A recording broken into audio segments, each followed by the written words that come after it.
Hi, I'm Jermal Chandler with Cboe Global Markets, and this is Volatility 411 for Tuesday, August 11th. Well, the COVID-19 pandemic is still upon us, and there's a quest for the vaccine all over the world, so not much changes there. Of course, we do continue to see change with the escalating tensions between Washington and Beijing. More recently, it's been over the Chinese social media apps TikTok and WeChat, so keep an eye out there. We do have the small matter of the November elections that are just 3 short months away.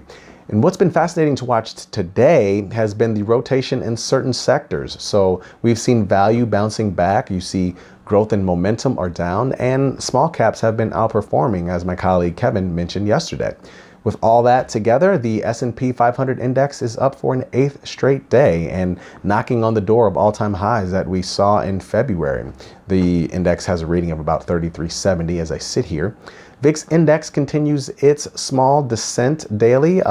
Recently, we have a end reading of about 2156 as I sit here. Many VIX futures were very proud of a successful launch yesterday. We surpassed 25,000 contracts in the first full day of trading in many VIX futures. So go Cboe. Regular VIX futures have an interesting curve to it right now in the VIX futures curve.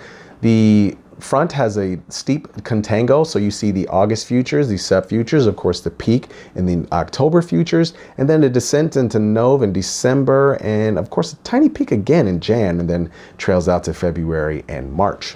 In VIX options today, we saw a big hedge trade. We don't usually talk about those too often, but someone sold 10,000 Jan 45 calls for a 255. And then hedge them on a 33 delta versus Jan futures 27.75. So it's interesting because you figure that person is forecasting a decline in the VVIX, which is still elevated and above that 100 level, has a rating of 110 as I sit here. So just a fascinating trading day all around. You have that rotation going on. You have gold and silver that's down big, and you have the dollar down, 10-year yield up, and equity vol declining. I'm Jermal Chandler with Cboe Global Markets. Thanks for watching Volatility 411.